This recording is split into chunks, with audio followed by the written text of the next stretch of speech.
أعوذ بالله السميع العليم من الشيطان الرجيم. بسم الله الرحمن الرحيم.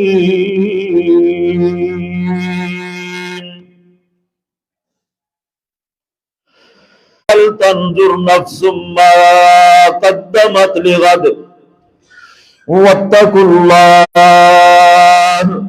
إن الله خبير بما تعملون.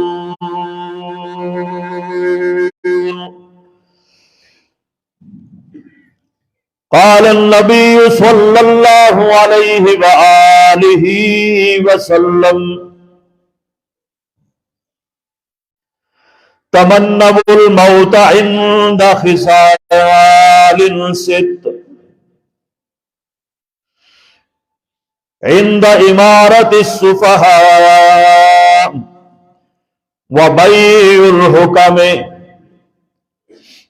واستخفاف بالدم وكسرة الشرة وقطيعة الرحم ونشفا يتخذون القرآن مزامير يقدمون الرجل ليغنيهم وليس بأفقههم.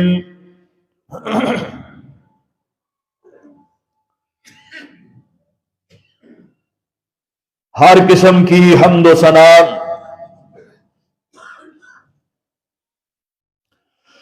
کبریائی،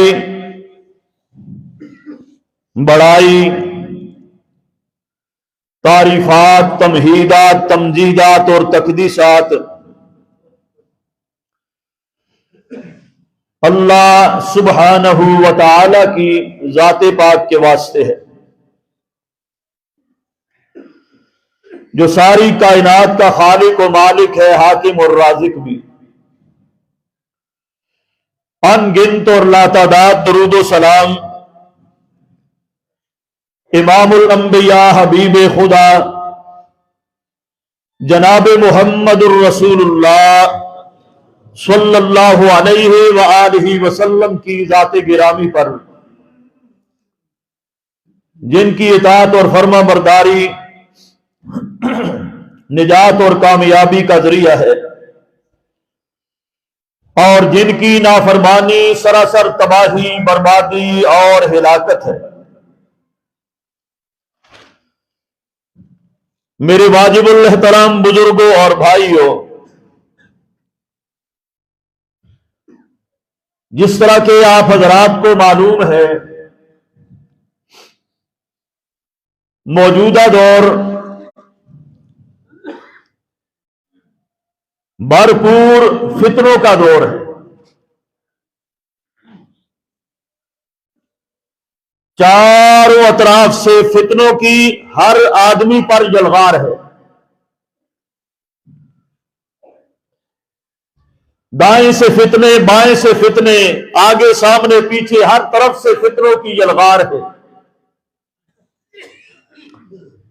اور قسم ہا قسم کے فتنے ہر مرد کے اوپر، ہر عورت کے اوپر حملہ آور ہیں،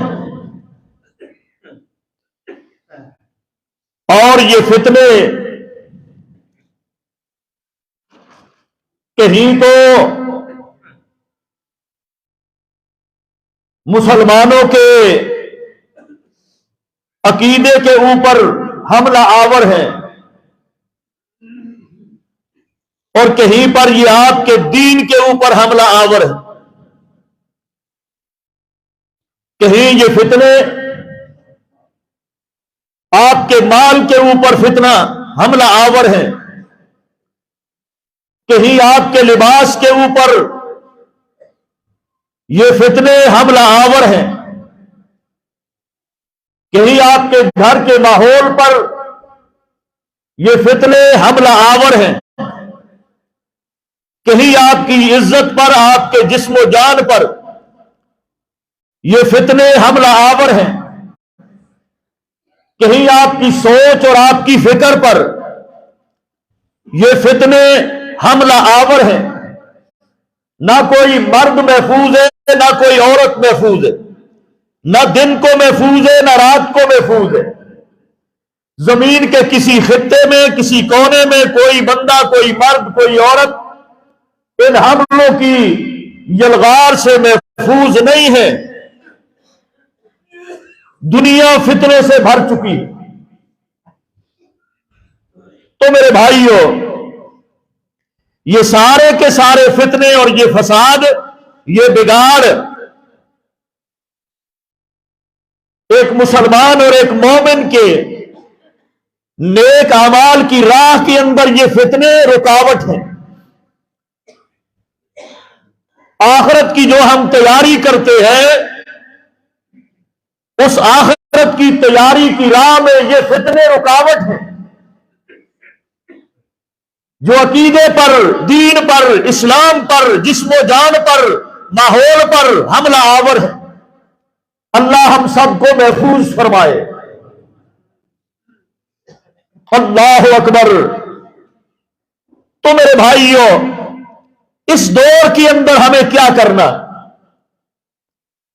اور دوسری بات یہ کہ وہ کون سے بڑے فتنے ہیں کہ جن کے ظہور پذیر ہونے سے پہلے سرتاج الانبیاء رحمت دو عالم محمد الرسول اللہ صلی اللہ علیہ وسلم نے مجھے اور آپ کو ان فتنوں کے ظاہر ہونے سے پہلے موت کی تمنا کرنے کی اجازت دی ہے، بلکہ حکم دیا ہے۔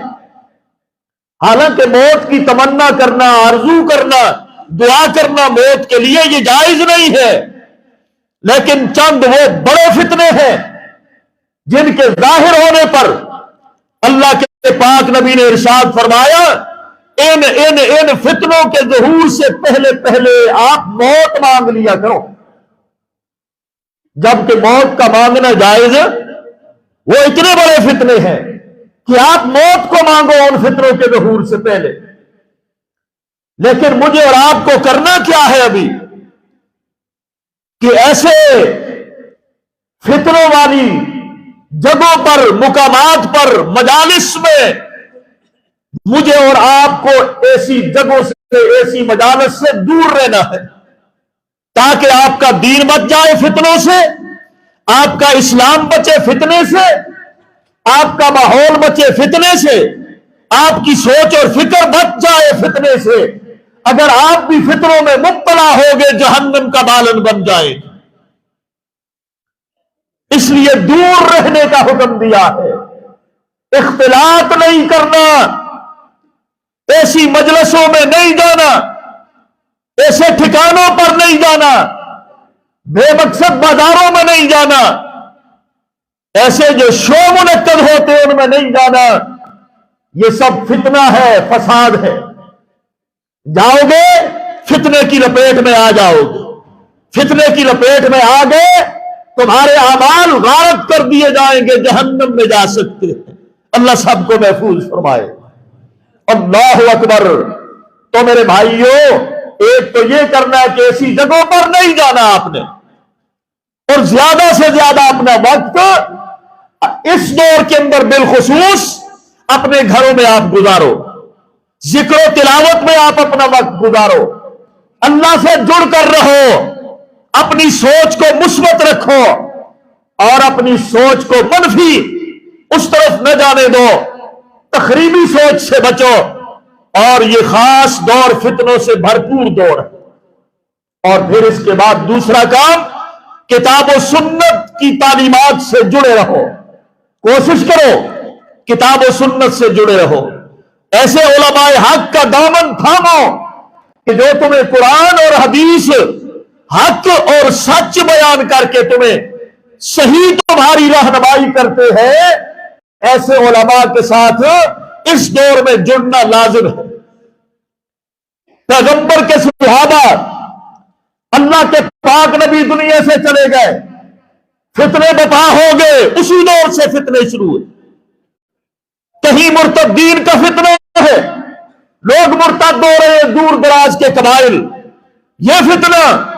اور ایک اور فتنہ کہ لوگ کہہ رہے ہیں ہم زکوٰۃ نہیں دیں گے، نماز بھی پڑھیں گے، روزہ بھی رکھیں گے، کلمہ بھی پڑھیں گے، حج عمرہ بھی کریں گے، لیکن زکوٰۃ نہیں دیں گے۔ یہ فتنہ لوگوں نے دیکھا، کیا کیا جائے؟ کون ان فتنوں کا سد باب کرے گا؟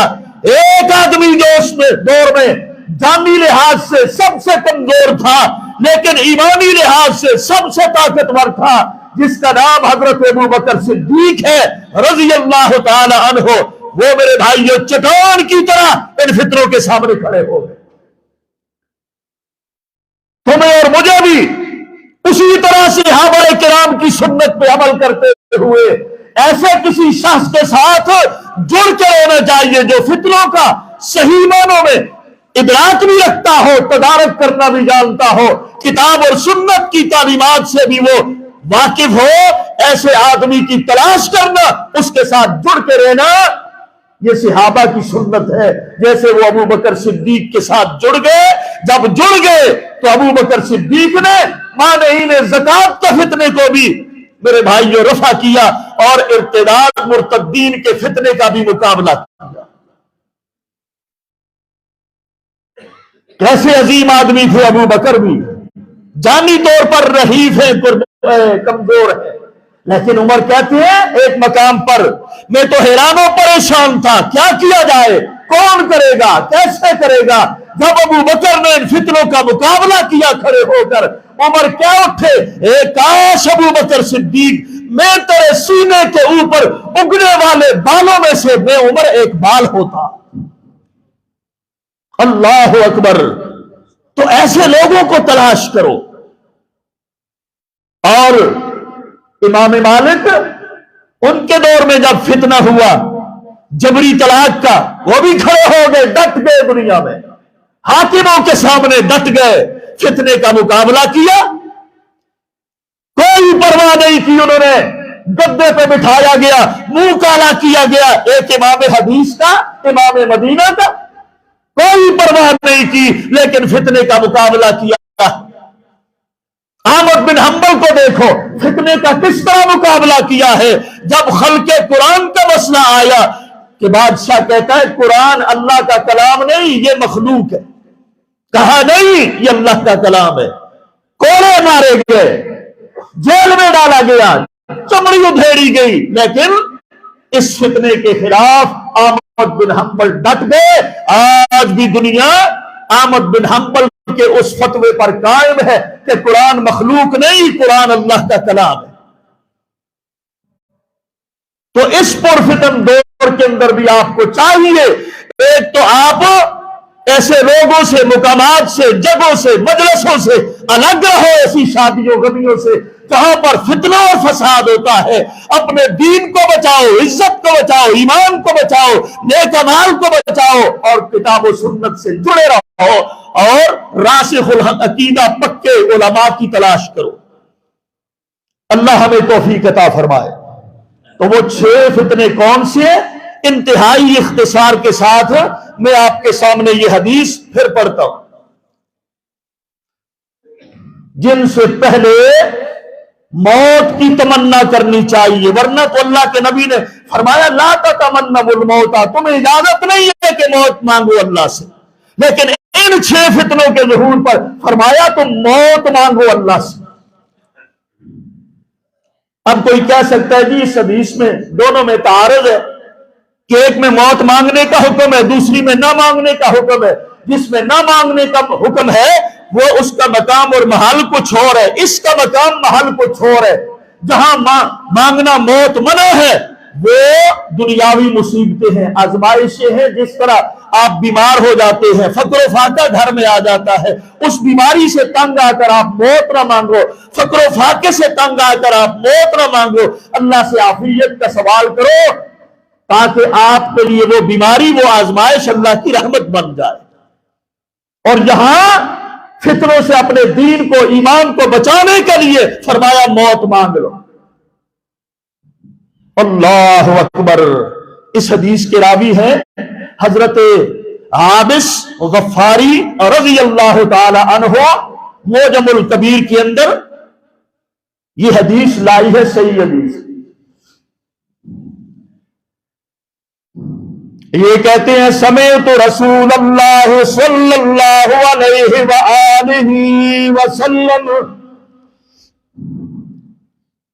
یقول، اللہ کے پاک نبی صلی اللہ تعالی علیہ وسلم سے میں نے سنا تھا. یہ صحابی کہتا ہے میں نے سنا تھا. کیا فرمایا؟ تمنوا الموت عند خصال ست. 6 چیزوں کے ظہور پذیر ہونے سے پہلے یا ہوتے وقت جب وہ ظاہر ہو رہی ہو، تمنوا الموت، 6 چیزوں کے ظاہر ہونے پر آپ لوگ اللہ سے موت مانگ لو. اتنی خطرناک ہے تمہارے دین کے لیے، تمہارے اعمال کے لیے اور تمہارے ذات کے لیے.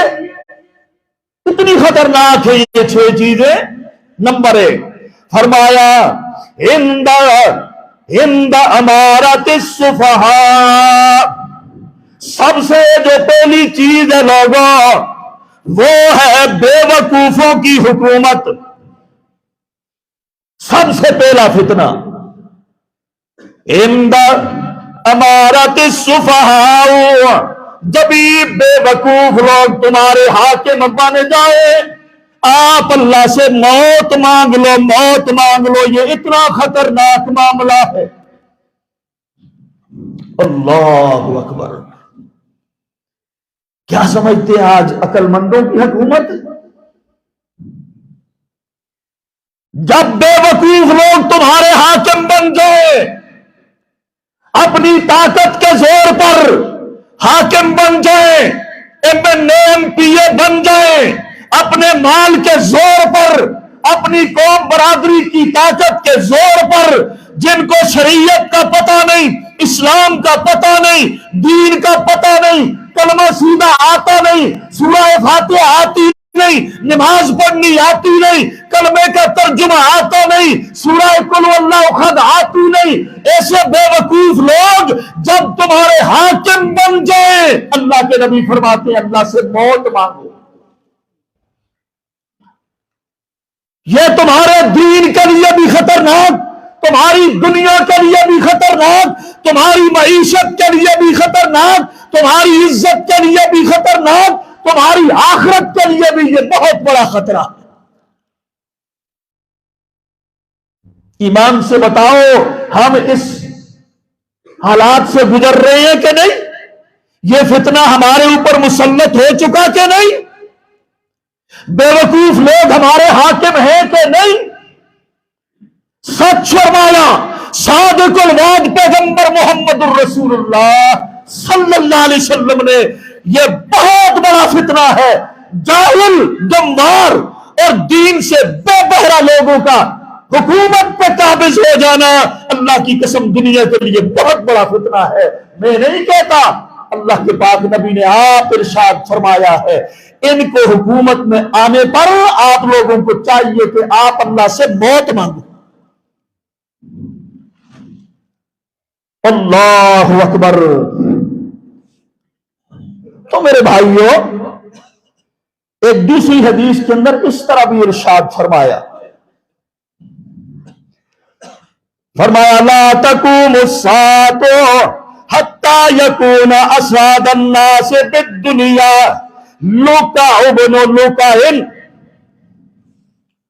قیامت اس وقت تک قائم نہیں ہوگی، قیامت اس وقت تک قائم نہیں ہوگی جب تک ان دنیا والوں پر کمینہ ابن کمینہ، کمینہ ابن کمینہ اس سے لوگ حکمران نہ بن جائیں. باپ بھی کمینہ، بیٹا بھی کمینہ. پھر آج یہی کچھ ہو رہا ہے، باپ کے بعد بیٹا، باپ کے بعد بیٹی ہے جی، بیٹے کے آگے پھر بھائی، پھر آگے ان کے بیٹے، یہ سب کچھ حکومت میں وراثت کے طور پہ چل رہا ہے. اور اللہ کے نبی فرماتے ہیں قیامت قائم نہیں ہوگی جب کمینہ ابن کمینہ، کمینے بن کمینے لوگ تمہارے حکمران نہ بن جائیں، جن کو دین کا پتہ نہیں، شریعت کا پتہ نہیں، قرآن کا پتہ نہیں، اسلام کا پتہ نہیں، اللہ کی پہچان نہیں، سنت کا پتہ نہیں. ایسے کمینے اور بن کمینے لوگ جب تک تمہارے حاکم نہ بنے. یہ بہت بڑا فتنہ ہے. اس سے پہلے آپ لوگ موت کی تمنا کرو. ہم بجائے موت کی تمنا کرنے کے ان کے ارد گرد اچھلتے ہیں، کودتے ہیں، نعرے مارتے ہیں، ان کے لیے ووٹیں مانگتے ہیں، جی ان کے لیے اپنے مال خرچ کرتے ہیں. ان بے وقوفوں اور کمینوں کے لیے پڑھو حدیث پاک. یہ بہت بڑا فتنہ قرار دیا گیا ہے. بجائے ان کا ساتھ دینے کے آپ کو چاہیے اللہ سے موت طلب کیا کرو. موت اس دور میں ایمان سے بتاؤ مر جانا بہتر ہے کہ نہیں؟ کہاں پہنچ گئی تمہاری معیشت؟ کہاں پہنچ گئے تمہارے ٹماٹر، پیاز اور آٹا؟ کہاں پہنچ گئی تمہاری چینی؟ کہاں پہنچ گئے تمہارے یہ خرد و نوش کے ریٹ؟ کون لے گیا؟ کہاں لے گیا؟ کس کی وجہ سے ہوا؟ کیا ان کمینوں کی وجہ سے نہیں ہوا؟ میں نہیں کہتا، حدیث پڑھو حدیث. محبت وحی محمد الرسول اللہ صلی اللہ علیہ وسلم نے 1450 سال پہلے ان باتوں کی خبر دی. اللہ اکبر. مختصراً بھائی آگے آؤ. نمبر 2، جس فتنے کے ظہور سے پہلے جب ظاہر ہو تو موت مانگ لینی چاہیے. ایک تو یہ برے حکمران اور بے وقوف جاہل حکمران، یہ تو ظاہر ہو چکے. اللہ اکبر. اللہ کے پاک نبی فرماتے ہیں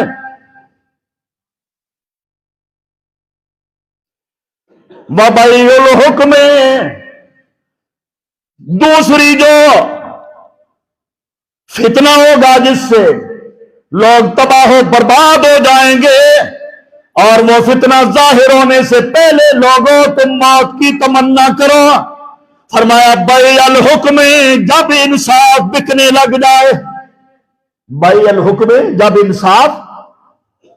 انصاف بکنے لگ جائے، جب انصاف کا مول لگ جائے. بیع الحکم،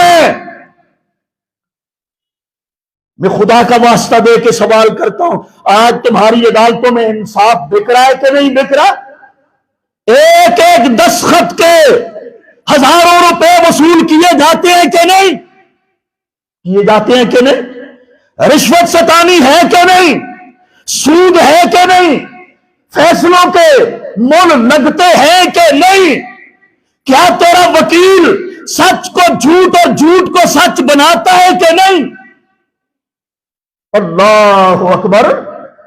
مظلوم کو تاریخوں پر تاریخیں دے کر، تاریخوں پر تاریخیں دے کر مظلوم قبر میں چلا جاتا ہے. فائل اس کی ابھی ادھر ہی پڑی رہتی ہے جج کے سامنے، جو ہمارے انصاف کا بادشاہ ہے.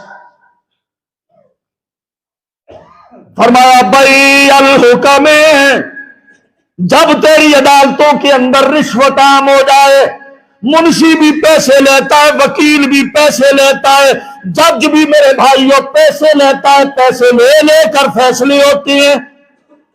اللہ ماشاءاللہ کچھ اچھے بھی ہوں گے شاید، لیکن دیکھا سنا تو کبھی نہیں. دیوانی بن جاتا ہے، کیس دیوانہ ہو جاتا ہے، لوگ دیوانے ہو جاتے ہیں، چکر لگا لگا کر قبر میں چلے جاتے ہیں، لیکن انصاف ملتا. یہی مطلب ہے حدیث کا کہ جب تمہاری عدالتوں میں انصاف بکنے لگ جائے، یہ بہت بڑا فتنہ ہے، بہت بڑا فساد ہے. جب انصاف چند ٹکوں کے عوض بکنے لگ جائے، تمہیں چاہیے کہ اللہ سے موت مانگا کرو. پھر لوگ موت مانگتے نظر بھی آتے ہیں، عدالتوں کے چکر لگا لگا لگا لگا کر موت مانگتے نظر بھی آتے ہیں اور خود مر بھی جاتے ہیں. کئی لوگ وہاں پر اپنے اوپر تیل ڈال کے خودکشیاں کرتے ہیں، انصاف ان کو ملتا. یہ ہے دوسرا فتنہ کہ جب پیسے لے کر انصاف کرنے والے جج آ جائیں، ایسے وکیل آ جائیں، تو میرے بھائیوں پھر تمہیں چاہیے موت اللہ سے مانگا کرو۔ آگے آؤ، فرمایا وَكَثْرَةِ الشُّرَطِ، تیسری جو چیز اللہ کے پاک نبی فرماتے ہیں، تیسرا فتنہ جس کے ظاہر ہونے سے پہلے تمہیں موت مانگنی چاہیے، فرمایا وہ پولیس کی کثرت۔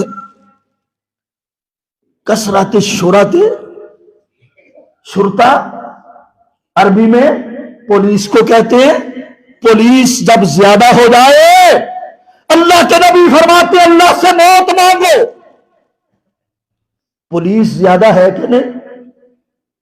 ہیں جی، پولیس زیادہ ہے کہ نہیں؟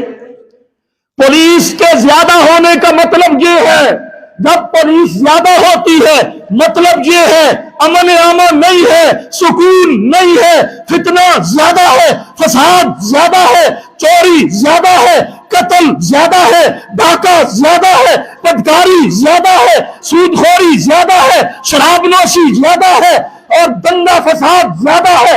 تبھی تو پولیس زیادہ ہے۔ جب یہ چیزیں زیادہ ہو جائیں پولیس زیادہ ہوگی، اور پولیس جب زیادہ ہو جائے اللہ سے موت مانگ لیا کرو۔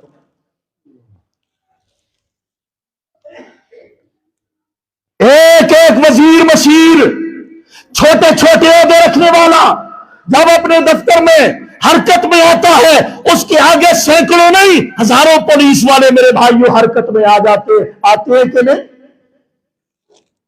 ان کو خطرہ؟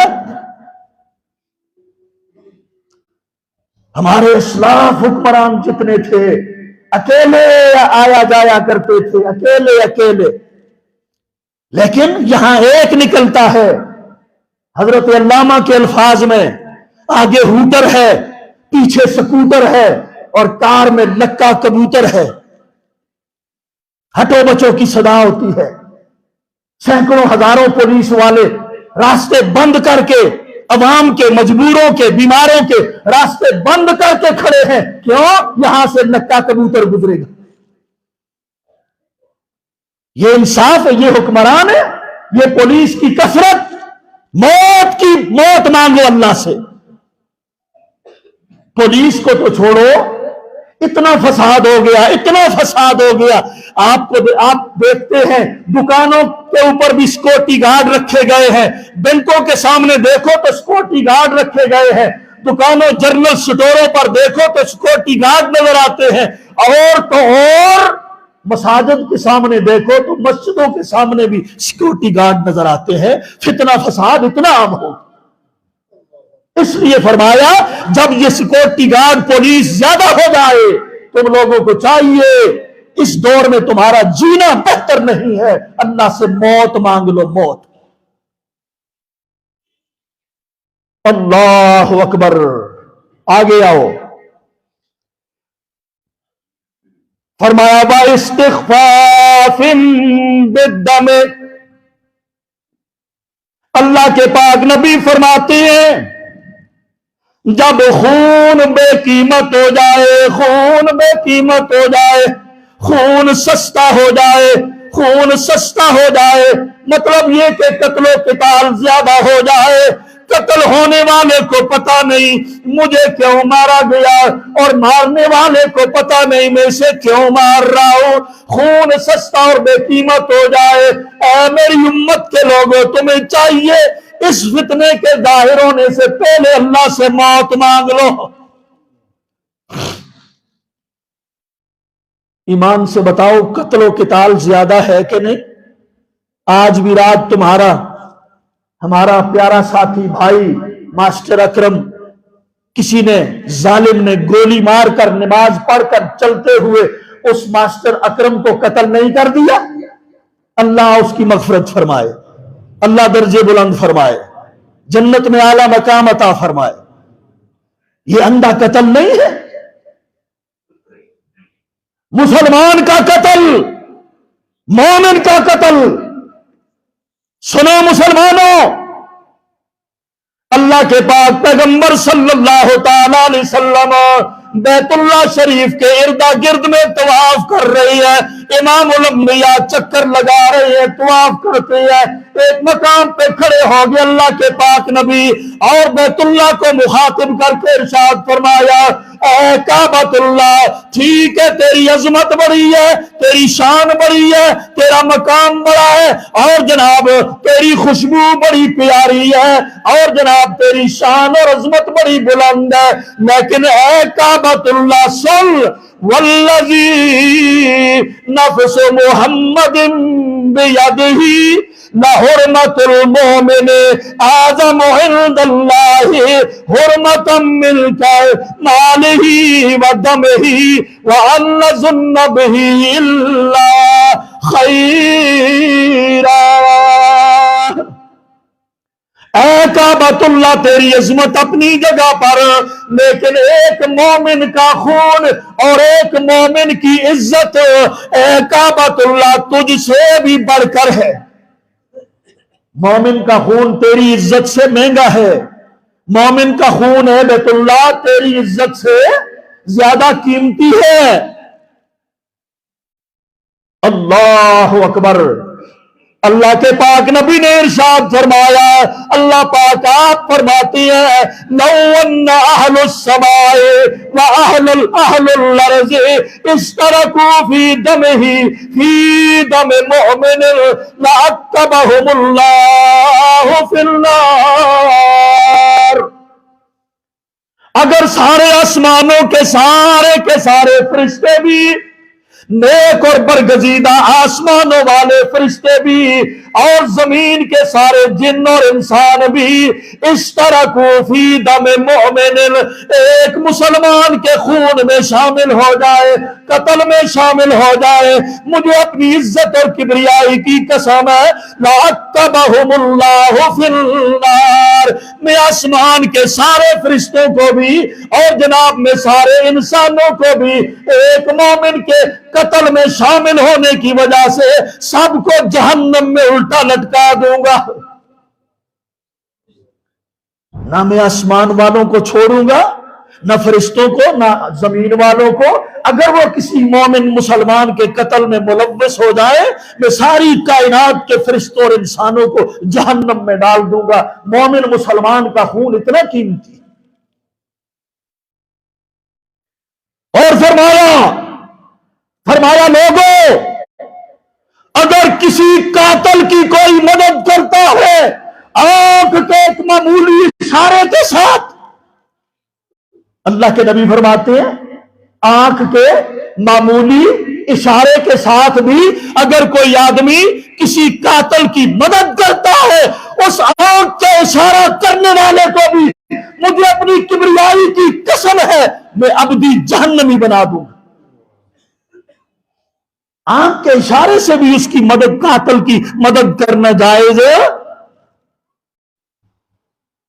تو یہاں تو دستخط ہوتے ہیں، بڑی بڑی جھوٹی گواہیاں دی جاتی ہے، قاتلوں کے ساتھ ان کی مدد کی جاتی ہے، ان کو باعزت بری کیا جاتا ہے، سب کچھ ہونے کے باوجود ان کو باعزت بری کیا جاتا ہے۔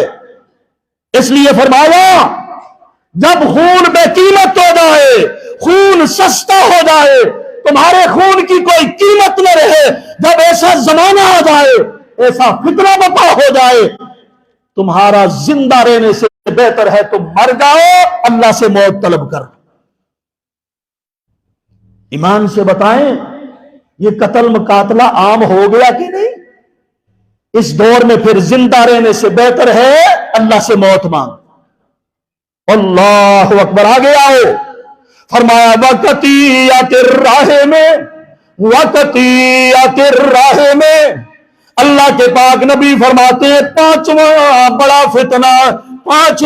بڑا فتنہ جس سے میرے بھائیوں ظہور پذیر ہونے سے پہلے موت مانگی جائے، وہ ہے رشتہ داریوں کو توڑنا۔ قطیعت الراہ میں جب رشتہ داریاں توڑنے کا زمانہ آ جائے، تمہیں چاہیے کہ اللہ سے موت مانگو، زندہ رہنے سے بہتر ہے تم مر جاؤ۔ رشتہ داریاں توڑی جاتی ہیں کہ نہیں؟ جوڑی جاتی ہیں کہ توڑی جاتی ہیں؟ کوئی جوڑنے والا بھی ہوگا. وہ بزرگ تھے, یہ چند بزرگ میرے سامنے بیٹھے ہیں, سفید داڑیوں والے, سفید بالوں والے, یہ ہے رشتہ داریاں جوڑنے والے. ان کا زمانہ تھا رشتہ داریوں کو جوڑنے کا. میں اور آپ, میں اپنے آپ کو بھی شامل کرتا ہوں, آپ کو بھی شامل کرتا ہوں. ایمان سے بتاؤ, رشتہ داروں کی نفرت تیرے دل میں ہے کہ نہیں؟ رشتہ داروں کا بغض تیرے دل میں ہے کہ نہیں؟ بہن بھائیوں سے نفرت تیرے دل میں ہے کہ نہیں؟ کزن, چاچے کے بیٹے, مامے کے بیٹے, رشتہ دار, عزیز, کسی سے کوئی غلطی ہو گئی, کسی سے کوئی زیادتی ہو گئی, ان کے خلاف میرے بھائی, میرے تیرے دل میں نفرت کے سمندر ہے کہ نہیں موجود؟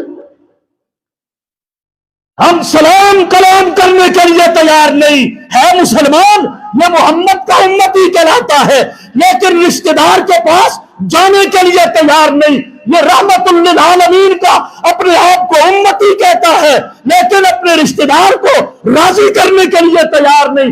اللہ کی قسم بہت بڑا فتنہ ہے. فرمایا جب رشتہ داریاں کاٹنے کا موسم آ جائے, تمہارا زندہ رہنا ٹھیک نہیں, اللہ سے موت مانگ لو. مر جانا بہتر ہے اس فتنے سے پہلے.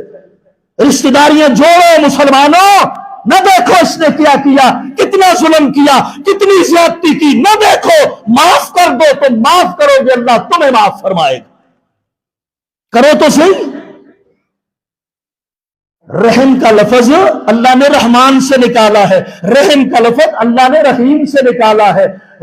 رے ہا میم رحمان سے نکلا ہے. اور حدیث میں آتا ہے رحم کے لفظ کو اللہ نے رحمان اور رحیم سے پھاڑ کر نکالا ہے. اور جو رشتہ داری کو جوڑے گا, اللہ قیامت کے دن اس کو اپنے پہلو کے ساتھ جوڑ دے گا, اور جو توڑے گا اللہ اس سے قیامت کے دن انتقام لے گا.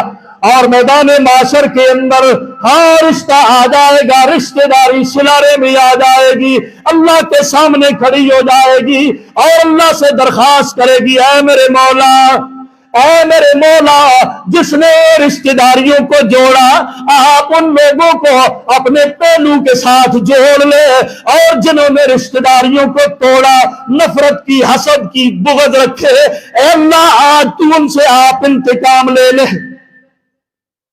حدیث میں آتا ہے اللہ رشتہ داریوں کو جوڑنے والے لوگوں کو, جو ظلم بھی برداشت کرتے ہیں, زیادتی برداشت کرتے ہیں رشتہ داروں کی, پھر بھی غصہ نہیں کرتے, آگے بڑھ کے صلح صفائی سے کام لیتے, اللہ ان کو قریب کر کے اپنے پہلو کے ساتھ ان کو جوڑ لے گا. پہلو کے ساتھ اللہ ان کو جوڑ لے گا. اور جنہوں نے توڑا رشتہ داریوں کو, اللہ ان کو جہنم کا بالن بنا دے گا. رشتہ داریاں, اللہ کے نبی فرماتے ہیں جب یہ توڑنے والے لوگ زیادہ ہو جائیں, یہ فتنہ عام ہو جائے. ایمان سے بتاؤ, آج تو زمانہ وہ آ گیا ہے, والدین کو لوگ قتل کرتے ہیں. ماں کوئی ہے, کوئی اپنی ماں کو قتل کر رہا ہے, کوئی اپنے باپ کو قتل کر رہا ہے, باپ بیٹے کو قتل کر رہا ہے, دوست دوست کو قتل کر رہا ہے, بھائی بھائی کو قتل کر رہا ہے. اور یہاں تک نوبت پہنچ گئی ہے رشتہ داریاں توڑنا تو دور کی بات, ان کا خون کیا جا رہا. کہاں کھڑے ہیں ہم لوگ؟ اس لیے فرمایا ہاں جب ایسا زمانہ آ جائے تو پھر تمہیں چاہیے موت مانگ لیا کرو. رشتہ داری توڑنا ٹھیک نہیں ہے, رشتہ داری توڑنے سے بہتر ہے آپ اللہ سے موت مانگو اور مر جاؤ, یہ بہتر ہے تمہارے لیے. آخری بات وہ فرمایا وَنَسْفَلْ يَتَّخِذُونَ الْقُرْآنَ مَضَامِيرًا, قرآن کو لوگ جب گا گا کر پڑھیں گے, یہ جب فتنہ عام ہو جائے, بغیر سمجھے قرآن کو پڑھا جائے گا, بغیر سمجھے قرآن کو پڑھا جائے گا, گا گا کے پڑھا جائے گا. کوئی قوالیوں میں پڑھ رہا ہے قرآن مجید کو گا گا کر, کوئی شرکیہ نعتوں میں پڑھ رہا ہے قرآن کو گا گا کر. میرے بھائیوں, کوئی بدعتی پڑھ رہا ہے قرآن کو گا گا کر, اور اس طرح قرآن مجید کو سمجھنے کی کوشش کوئی نہیں کرتا.